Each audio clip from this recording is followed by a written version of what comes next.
Hey there, welcome to today's video, where we'll tackle a common problem that many developers encounter. Picture this.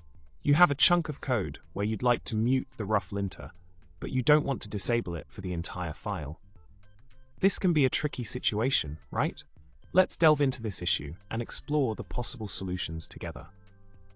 Our solution involves a nifty feature that allows you to turn off the ruff linter for a single function or a multi-line block of code without resorting to adding hack no QA at the end of each line. Unfortunately, as of 29th of Jan 2024, this functionality isn't currently supported.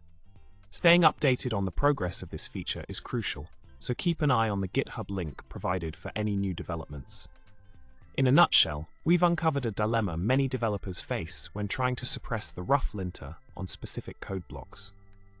By understanding the limitations of the current solution, we can better navigate this issue in our coding endeavors.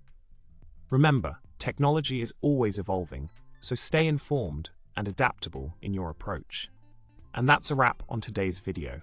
I hope you found this discussion on muting the ruff linter insightful.